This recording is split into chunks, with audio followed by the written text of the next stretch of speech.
Alas 5:10 na, 1 Western Visayas na.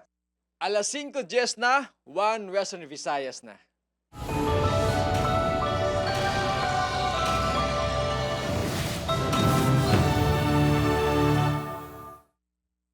Mga balitang atong tutukan subong nga Martes, masobra 9,000 karesidente sa sulod sang 6-kilometer permanent danger zone sang Mount Canlaon apektado sang paglupok sang bulkan.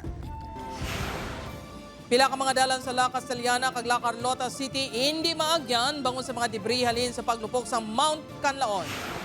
Pila ka kabanwanan sa Southern Iloilo kag Guimaras na apektuhan man sang ash fall halin sa Mount Canlaon. Suspect sa pagpatay sa anay punong barangay sa Tigbawan, Iloilo, ginserbihan na sang warrant of arrest. Palyado nga linya sang kuryente gintumod ginhalinan sang kalayo sa nagluntad nga sunog sa duwa ka panalgan nga balay sa Uton, Iloilo. Kag kanon nga may nagkalain-lain nga flavors patok nga food trip sa Bacolod City. Ini ang GMA Regional TV, 1 Western Visayas.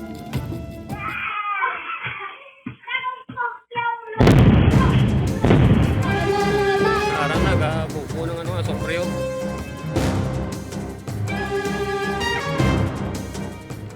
Mayong hapon mga kapuso, ako si Gertrude Charlatan. Mga residente nga apektado sang ash fall kag nakahaklo sang asupre, nagalain ng pamatyag sa pila ka bahin sang La Carlota City. Evacuation sa banwa sang La Castellana nagapabilin nga pagpanghangkat. Si Aileen Pedreso nakatutok live sa La Carlota City. Aileen, kamusta dira?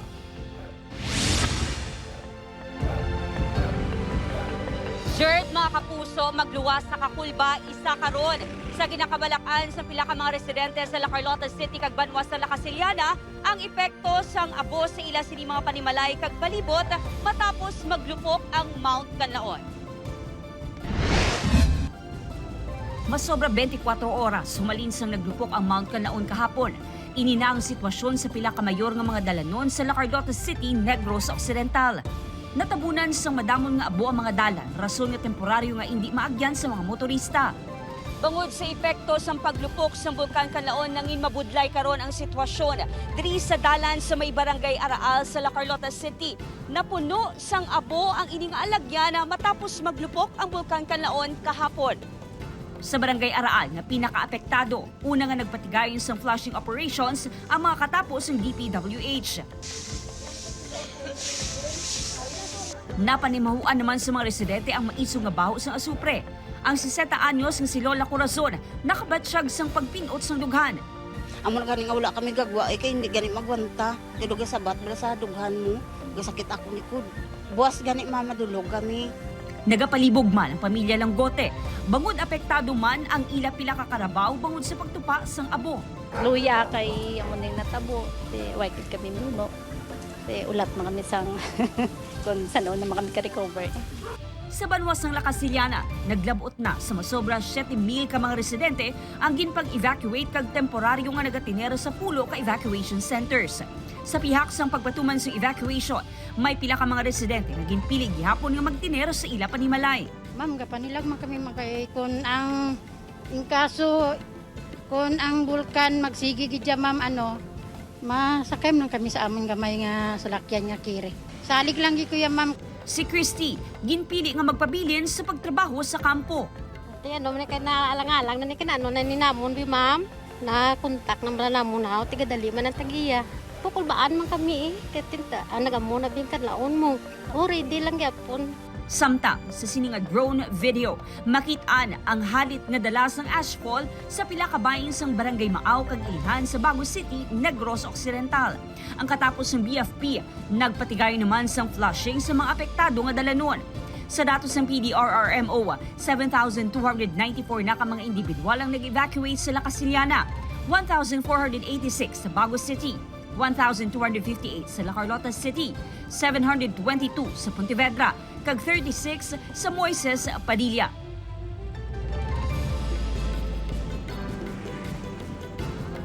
Jared hugot nga ginatutukan kag ginabantayan sa PHIVOLCS ang iban pang aktibidad sang bulkan. Ginapaandaman man ang publiko sa posibleng ashfall. Sa karon mga kapuso, nagapabilin sa Alert Level 3 ang bulkan Canlaon. Among inaanay ang latest halindari sa La Carlota City. Balik sa imo, Jared. Manamogin nga salamat Aileen Pedreso kag maghalong kamudira. Sa iban pang balita mga kapuso, pila ka kabanwahanan sa Southern Iloilo na apektuhan sang ashfall sa paglupok sang Mount Canlaon. Pila ka mga residente, ilabi na ang may asma, nagasuksok na sang face mask. Ini ang gintutukan ni Zen Kilantang Sasa.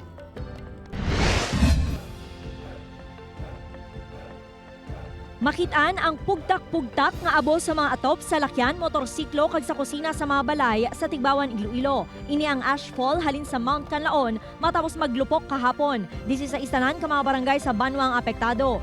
Mismo mga nagabiyahe sang e-bike ang naka-eksperyensya sang pagtuhaw sang ashfall. Nabatyagan mo lang nga daw sapat juga tupa blas mata ko kraw. Tapos nabatyagan mo daw laogin man, daw lutak na nga nagakon. Kalabanan sa mga residente ang nagasuksok na sang face mask, ilabi na ang mga may asma bilang proteksyon sa ila kaugalingon. Ay, gamaskin ko mamana mo, may asma ko. Save siya sa mga kung ano nga nagkapansang hangin. Ang plaza kag munisipyo sang Gimbal ang wala man makaluwas sa halit sang ashfall. Abiso sang Iloilo Provincial Health Office, ang paghaklo sang abo ang mahimo ini makadala sang balatian. Pareho sang malala nga pag-ubo, hapo kag tunahan sang kamatayon. Ginapaalerto naman sang Iloilo PHO ang health facility sa probinsya. Sa mga district hospitals to prepare their healthcare facilities for possible increase sa numbers ng medical consultations. Kanselado man ang in-person classes sa mga kabanwahanan sa 1st District kasunod sang paglupok sang Canlaon. Sa bugos nga Western Visayas, naglabot sa 779 schools ang nagsuspender sang in-person classes nga nag-apekto sa masobra 337,000 ka mga estudyante. Sa probinsya sang Guimaras, napuhag ang mga estudyante kag manunudlo sa opening program sang provincial meet sa Nueva Valencia.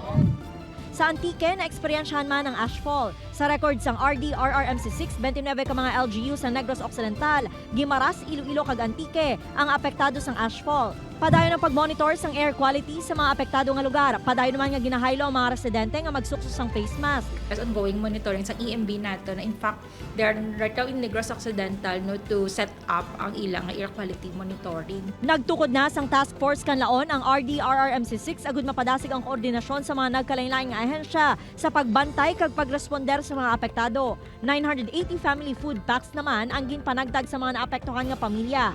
Nag-release ang a total of 597,800 worth of assistance para sa mga apektado nga pamilya sa Canlaon. Upod kay Cirilo Randuque, Zen Kilantang Sasa, One Western Visayas. John Castro Jr. nga suspect sa pagpatay sa punong barangay sa San Rafael, Tigbawan na dakpan matapos ginserbihan sang warrant of arrest sa kaso nga murder. Castro nagdepensa nga nagsungka ini sa kapulisan. Ini ang gintutukan ni Josel Huesca. Kung sadto nagkanto sa police station agon ipatag ang kaugalingon matapos gintudlo nga nagpatay kay barangay Kagawad Giovanni Treste nga anay punong barangay sang San Rafael, Tigbawan, Iloilo. Sa karon, preso na si John Castro Jr. matapos nagwa ang warrant of arrest sa kaso nga murder. Suno sa iya, nagsungka ini kag siya mismo nagtawag sa Tigbawan Police agud kadtuan sa Bagong Bayan sa naibaluan nga nagwa na ang warrant of arrest. Baliskad sa payag sang hepe sang Tigbawan PNP, gaging kasal nilang operasyon kag sangkin palibutan na sang trupa. Dito nagpanawag si Castro. Wala sa ampiyansa ginrekomendar ang korte sa kaso ni Castro nga nagapanindugan self-defense ang natabo. Ginklaro man sini nga ulihin lang nahibaluan nga ginapanagiyahan ni Party List Representative Lex Culada ang armas. Ginkuha kuno ang pusel sa kabinet malapit sa garahe sa ginaobrahan sini sa utod sang kongresista nga si Chodolfo Bong Culada Jr. Tuyo lang sini nga magpasikat siya mga abyan nga ginregaluhan sang pusil kag wala plano nga gamiton sa krimen. Wala na maasahan nga amo ina naklatabo nga ginigabot nila kung buwi kag amo yadto na gamit ko at mga pusil na palupok ko. Separado nga kaso ang ginpasaka sang Tigbawan Police bato kay Party List Representative Lex Culada nga tag-iya sang kalibre 45 nga armas nga nagamit sa krimen. Kaso nga accessory to the crime of murder kag paglapas ang Section 40 sang Republic Act 10591 o kon Comprehensive Firearms and Ammunition Regulation Act, partikular na ang kapaslawan sini nga i-report kung nadula o kung ginkawat ang naristro nga armas lutang. Sa karon ginahulat pa ang mangin resolusyon sang piskalya batok sa kaso ni Culada. Spirit man sa kay J.R. Castro. Sa yung kasabat natin sa tawag nga ang armas. Paano nakapaganto dito. Makapila ka beses nga nagtingwa ang GMA Regional TV 1 Western Visayas nga makuhaan sang bayan si Culada, pero wala gid ini nagpagwa sang official statement. Sa subong ginasikaso na ang pag-turnover kay Castro sa korte para sa disposisyon sang iya kaso. Josel Huesca, 1 Western Visayas. Mga kapuso, duwa ka panalgan nga balay sa Oton, Iloilo na sunog. Danyos naglabo sa masobra 1 million pesos. Ini ang gitutukan ni John Sala. Nagkinaradkaran mga residente matapos magduhaw ang kalayo sa isa ka balay sa barangay poblasyon sa Ototon, Iloilo kagabi. Gilayon man niya nagresponder ang makatapos ang Bureau of Fire Protection na pangwalagid masalbar ang balay kaya napanag-iyahan ni Lilian Carion. Suno sa BFP Oton, walang matag-iya sang balay sang ini ang nasunog. Ang ginapatihan gitunaan sang insidente ang saksakan sang freezer nga posible nag-overheat. May nakita kami na nakasaksak pa nga freezer or appliances nila. Dito kami nag-focus gid nga ang electrical in nature. Maswerte man nga wala sang may napilasan nga tawo kung nahalitan nga iban pa nga mga propiedad ang nasambit nga sunog. Madasi nga naglaptang kalayo bangod human sa light materials ang balay. Naglabot naman sa 1,312,500 pesos ang danyo sa ginbinin sang sunog. Panugyan sang BFP sa paggamit sang kuryente nga kagamitan sa balay, ilabi na gid ang mga freezer. Patyo ng main switch, i-unplug ta na electrical appliances, kag chikon gid ang LPG tank na nakasirado gid. Kung nagagamit man sa muling, situit ang baga, patyon gid. Ubod kay Cirilo de Duque, John Sala, 1 Western Visayas. Para sa dugang ang mga balita sa Bacolod City, kapila ka lugar sa Western Visayas, mangin kaupod ta si Adrian Prietos. Adrian? Yes, Jers, mga puso, madamog niya salamat o kaunta. Rice with a twist, bao panibago nga food trip sa atong mga kapuso diri sa Bacolod City. Ang nagkarailay niya flavors, si Baloon ta sa sining report. Rice is life. Malipot nga dinalan nga may tatlo lang ka mga tinaga. Apang tuman kadalom ang hugot nga relatable gid sa tanan. Labi na sa mga Pinoy. Rice is present sa pamahaw, panyaga, pati na sa panyapon.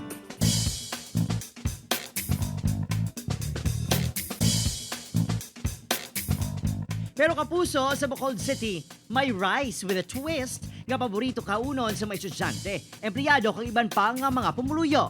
Anytime. At first glance, violet nga pilit nga daw pang fiesta minatay. Sa second look, the Valenciana pero wala sang manamit nga atay. Ang iniyapotahe, ginatawag nga super kanon. Ang pilit, ginabola-bola, ginamasa nga puno sang paghigugma. Sa toppings naman, may manok kag baboy nga pilian, ala Korean. May seaweed, salted egg, kag balls nga tuna. Expected nila gamay lang pero pagka-wrap naman dako gali. Tapos hindi pa kuno nila maubos ang isa ka bilog. Ang ini mga estudyante, wala nagpaulihi sa pagtilaw. Ang matagipusoon sa maini ay han, mapukaw. Namit, basta namit ah. Do seafoods lang yun po, do pure na seafoods lang. Po sa anay sa stress sa trabaho, nag-food trip anay ang ini nga mga empleyado. Do suman, charot. Pero namit siya, kapila kami na magbakal mo. Nabaguhan kasi siyempre Chinese ang flavor. Kag namit siya, kag lain-lain ang flavor. Oo yun, gid. Sa nasun kung magutom, try this unique version. Savor the moment. Agud imo man mapamatudan ngang super kanon, no lies. Just pure rice. Opo, Kiril Gasilio, Adrian Prietos, 1 Western Visayas. Ini ang GMA Regional TV, 1 Western Visayas.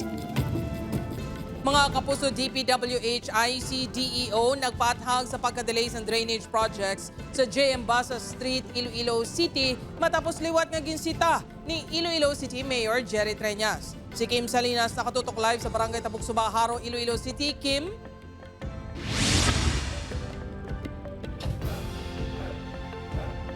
Jert, sumugod nga nagbalik si Iloilo City Mayor Jerry Treñas sa syudad. Gilayon sinina talupangdan ang pila ka mga delayed nga projects sang DPWH bagay nga ginsabat naman sang ahensya. Setyembre 22, 2022, sang una ginbuksan ang ungka flyover sa mga motorista, apang tubtob sa karon. Hindi pa 100% nga mabuksan matapos matikiban ang mga depekto sa estruktura. Apisar hindi man sa Iloilo City ang kabugasan sang proyekto, si Iloilo City Mayor Jerry Treñas nagapanawagan sa DPWH nga panasigon ang rectification sa proyekto, ilabi na subong nga holiday season. It's a Christmas gift from them, but it's a delayed Christmas gift because it was supposed to be given to us 2 years ago. No? Matandaan nga naghambal si DPWH 6 Regional Director Engineer Sunny Boy Oropel nga ini ang pagabuksan sa Desyembre 25 subong nga tuig, adlaw sang Paskwa. Ang amo nga payag ginapanindugan naman sang Regional Director. I have to react on the statement of Mayor Treñas. We already gave the statement that we will open that on December 25. Isa man sa mga ginsita sang alkalde nga delay nga proyekto sang ahensya amo ang drainage project sa JM Basa Street sa city proper. Sunod sa iya, magluwas nga nagatugay ni isang perwisyo sa publiko, hindi pa ini manami nga talan-awon. Kita niyo ang galeryal daw kinutkutan sa daw nakaagigera. No? Patag sang DPWH Iloilo City District Engineering Office nga na-delay ang pag-obra sang proyekto bangod sa underground cabling sang telecommunication companies, More Power, Metro Pacific Iloilo Water, kag Department of Information and Communications Technology. Sa karon, nakayo na ang problema kagera na sa 42% ang una nga phase ang proyekto. So may pihak na nga side dira sa may Kuangpo to Aldegar, complete na kita sinadira. Dira ang sa Aldegar to Diamond, complete naman. So ang process today is Diamond to Socorro. Kahapon, nakasigulano na ang hensya kagang city administrator sang syudad tuhoy diri. Nahisugdan nga temporaryo nga untatunanay ang major activities sang proyekto humalin sa Lunes, Disyembre 16, tubtob sa Chinese New Year sa masunod nga tuig. Jert, apisar sang temporaryo nga pag-untat sang drainage project sa JM Basa Street sining nga Desyembre, may minor work sa gihapon nga pagahimuon ang DPWH nga ilaman ginpasalig nga hindi na makatuga sang huol sa publiko. Jert? Manamogit nga salamat sa update. Kapuso Kim Salinas. Arang nagabuko ng sopreo.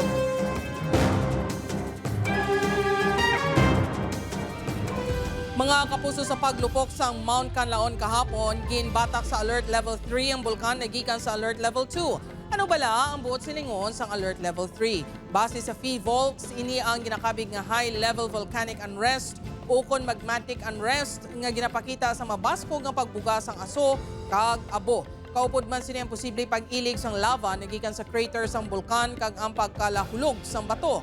Sa sining nga kondisyon nga ang magma ang nagasaka sa crater nga posible magresulta sa mas makahalalit pagid nga paglupok. Sa Alert Level 3, ang permanent danger zone sa palibot sang bulkan ang pwede mapasangkad tubtob sa 8-kilometer radius. Sa paglupok sang bulkan, ginreport man ang pagwa sa ang ginatawag Pyroclastic Density Current ukon PDC. Sunod sa British Geological Survey, ini ang nagatumod sa mainit nga abo kag iban pa nga debris nga nagalupad sa kada sigon nga tubtob sa ginatos ka metros kada segundo kag pwede makalapot sa ginatos ka kilometros nagikan sa bulkan. Base sa pagtuon, ini ang pwede makatugas sang paso, makahalit sa respiratory system kasubong sang pagsakit sang tutunlan, kapudlay sa paginhawa kag asphyxiation ukon kakulang sa oxygen nga pwede magresulta sa pagkalipong ukon kamatayon.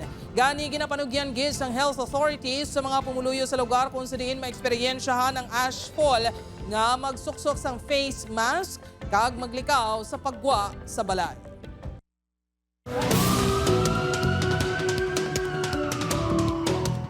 IPPO nagtukod sang SITG Lamela agud imbestigaran ang pagpatay sa punong barangay kag bana sini sa Dueñas, Iloilo. Ginkumpirmar sang IPPO nga may Special Investigation Task Group Lamela na nga nagatutok sa investigasyon sa pagpatay kay punong barangay Michelle Lamela kag sa iya bana nga si Rodney Arellano sang riding in tandem suspect sa Santo Niño, Dueñas, Iloilo. Tinutuyo sang SITG nga mapadasig ang investigasyon agud mahibaluan ang motibo sa pagpatay sa mag-asawa. Nagapangita na sang dugang ebidensya ang kapulisan, ilabi na ang mga CCTV nga ginagyan sang mga suspect.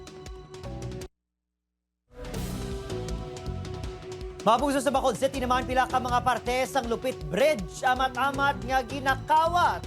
Mga skrapan kung saan imposible baligyan sa masansalon nga kinawatan. Ginatutukan na sa Bacolod City Police. Yaring balita nga itong gintutukan. Tuig 2020 sang nakumpleto ang rehabilitasyon ukon pagpalapad kag pagpakayo sang approach sang Lupit Bridge sa Bacolod City. Ginisenyuhan pa sa government center kag maskara nga replika ang Taytay. Apang-apat kituig nagligad, inina ang sitwasyon sa Taytay iginpondohan sa masobra 30 million pesos. Talulupang doon nga wala nang pila ka metal railing sini. Wala sa ideya ang pila ka mga residente kung sino ang nagkawat sang pila ka parte sang Taytay. Way midas bila tambay, way midas bila pungko. Lawa, way may kabalo kung sino ka ba panguha. Si Mona Lisa nga sa masami na galabay, nagkakabalaka nga maaksidente. Sige mas madagdag sa suba, kaya wala na ang mga sensalon dahil sa kilid. Oo, sino na nagkawat? Wala ko kabalo. Sunod sa pulisan, posibleng amat-amat ang pagkawat sa mga sansalon. Dugay na nila gina balik-balikan na nila kay hindi man makakasda yun no. So amo na sang gina panilaga naton kag gina pa monitor man naton sa aton diri nga mga mobile patrol kay usually kung sila dis oras man sang gabi kay ginatutukan subong ang mga junk shop sa lugar kung saan din posible ginpangbaligya ang kinawatan nga mga sansalon. Dapat sila kooperar man sila sa aton kay once nga kakuha kita prueba nga sila nagbaton sa amo sina, definitely they will be charged sa anti-fencing naton.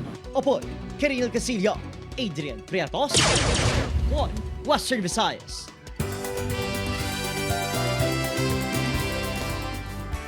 Exciting mga puso, for sure mas mangin masadyang Pasko sang Maragtas Capiz Christmas Festival 2024 sa magbisita sang aton sikat nga mga kapuso stars. Get ready nga magbonding kanday Sanya Lopez, Kelvin Miranda, Angel Guardian, Prince Carlos kag Sean Visagas sa aton Grand Kapuso Fiesta sa December 16 na ina 8 p.m. Siyempre, mas mangit memorable man ang dinerayan experience kaupod ang Kapuso Stars nga may surprise performances pa. Sa December 16, 9 p.m., kita sa ating Kapuso Fiesta. Upod sa Day Andrea Torres, Miguel Tan Felix, Bruce Roland, kag Stephanie. Hello mga kapuso and hello Antique! Magkakantahan po tayo dyan sa inyo this December 16, 9 p.m. sa EBJ Freedom Park para sa Kapuso Fiesta. Kita kids! Kapag sa probinsya naman sa Negros Occidental, ginpaidalog na sa red alert status bangod sa epekto sang paglupok sang Mount Canlaon. Garing balita, nga aton gintutukan. 15 ka mga barangay halin sa limatanan ka mga banwa sa Bilugao probinsya sa Negros Occidental ang apektado sa paglupok sa Mount Canlaon. Nagsaka na sa 2,697 ang numero sa mga pamilya ang sa karon nagatinira sa evacuation centers. May mga reports naman nga nabato ng PDRMO angot sa mga naapektuhan nga mga pananom kag kasapatan matapos maeksperiensyahan ang ashfall halin sa bulkan. Gani, ginpaidalob na sa red alert status ang Negros Occidental base sa rekomendasyon sang Office of the Civil Defense. Gani, ginahanda na sang probinsya ang makinahanglanon sang apektadong mga residente kasubong sang tubig, protective goggles, kag disente nga matulugan. Karita di gina-check ta ang food, instant anay nga remedy para sa ila.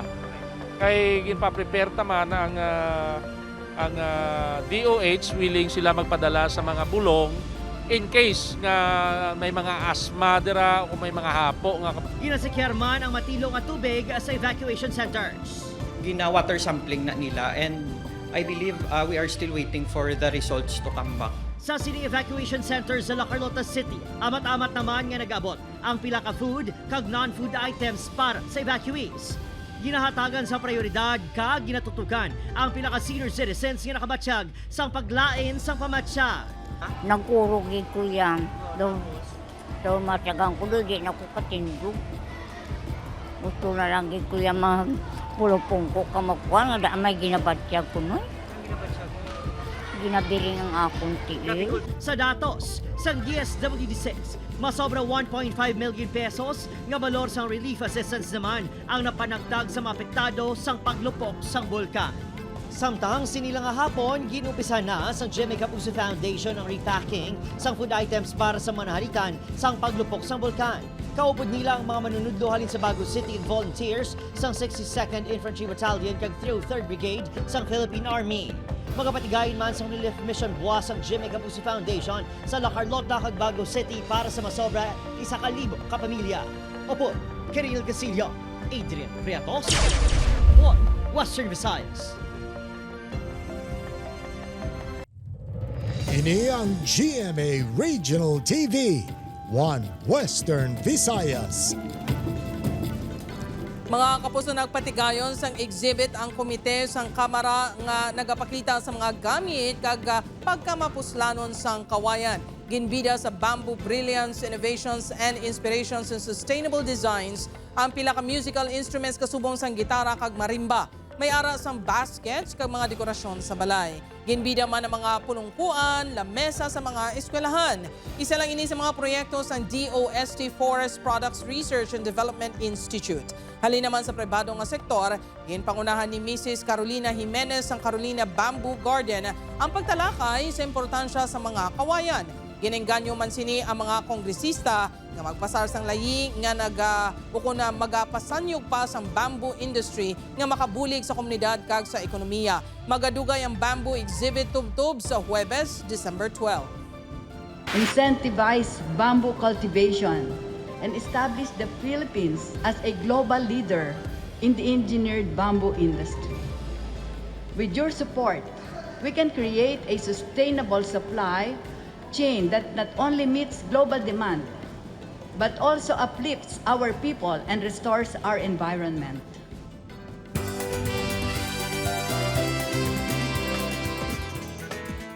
Mga taga Isabela Negros Occidental, ginharanan ng Jerry Gonzalez kag John Rex ang madinuagon nga Pasko sa Isabela lantawunta. Sa pagtutok na Eileen Pedreso. Christmas is here na sa Banwas ng Isabela sa Negros Occidental. Halin sa parada with Christmas lights kag iban pa nga designs na suksok kag ginauyatan sa participants kag sa maduagon kag energetic performances. Initanan, gin-enjoy sa mga bisita na nakisadya sa Pasko sa Isabela. Pero ang gabi, mas nangin espesyal with Kapuso Stars. Halin sa bata, teens, to senior citizens. All smiles kaging kiligid sa nakita na si The Clash 2023 champion John Rex nga may champion na performance. Sa pagsunod pa lang ni Jeric Gonzalez, wala na napunggad sa girls ang ilang matunog na cheers. Siyempre, bangod Christmas na, naghirit pa sa isa ka Christmas song si Jeric.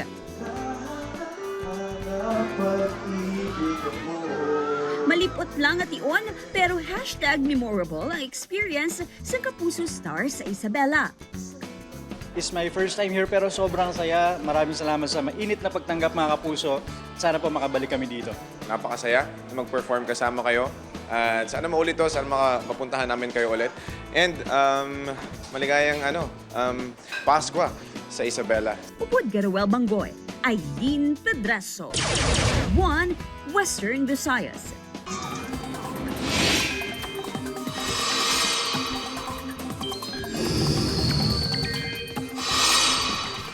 Aribalantayan mga puso, magalumon kag maulanon ng tiyempo ha sa dakong abahin sa Pilipinas bangod sa nagkalain-lain nga mga weather system. Padayon na pagluntad sa Intertropical Convergence Zone ng ITZZ, shear line pati man ang amihan. May localized thunderstorm man nga posible nga magtugas sang ulan.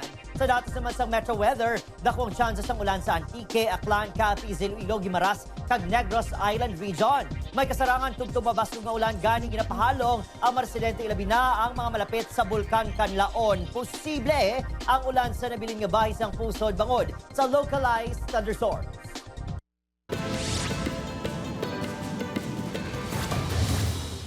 Wala na makapalagpa ang rider matapos madakpan sa ginkasang drug buy-bust operation sa Barangay Gloria, Iloilo City proper, Biyernes ang gabi. Ginkilala ang subject kay Brian Osiada, 36 anyos, residente sa Barangay Quintin Salazaro. Nakuha ni sang 20 tanan kasasya sang suspected shabu nga nagabalot sang 204,000 pesos. Madugay nga ginpaidalom sa surveillance ang subject, tubtob nga ginkasang operasyon. Magapangatubang inisang kaso nga paglapas sa RA 9165 ukon ang Comprehensive Dangerous Drugs Act of 2002. Makita sa sining nga CCTV video ang matawhay nga dalan sa bahin sa Barangay Tabuan Estancia, Iloilo, Biyernes ang gabi. Sang hinali lang, gulpyada nga may naglagabong. Pilaso ng 3 ka mga estudyante matapos magtabog sa ilagi na sakyan nga motorsiklo sang gin-sideswipe sang isa ka van. Base sa investigasyon sang Estancia MPS, halin sa direksyon sang Balasan, Iloilo ang motor kag van sang matabo ang aksidente. Estable na ang kondisyon sa mga biktima. Nahilway naman sila bansa matapos maglaps ang reglementary period sini. Natala na pangabagsapol ang magtimbang nga bahin para istoryahan ang pag-areglo sa aksidente. Giningagaw dala sa ospital ang 54 anyos nga welder nga si Jonek Medina matapos gintiro sang yaman lang 42 anyos nga bayaw nga si Agustin Dolido sa barangay Durong Tigbawan, Iloilo base sa investigasyon sang Tigbawan Police. Nagbaisay ang biktima kag ang suspect nga ginapatihan na kainom sa makahulubong nga ilimnon. Bangod sini, nagpauli ang suspect kag sang nagbalik. May bit-bit na ini nga didose nga pugakang kag gintiro ang biktima nga naigo sa tiyan. Gileon nga nagpalagyo ang suspect kag padayon pa nga ginapangita sang otoridad.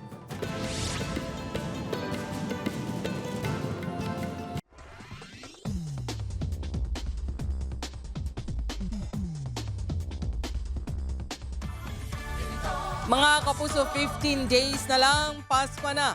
Sa atong mga kapuso diri sa Western Visayas, kag subong man sa atong mga kapuso abroad, madamugid nga salamat sa inyong pagtutok. Mag-isa kita kagibaloon ng mga balita tungod local news matters. Ako si Gertrude Charlatan, ini ang One Western Visayas, bugos nga puwersa para sa mas dako nga misyon, kag mas sangkad nga pagserbisyo sa pungso.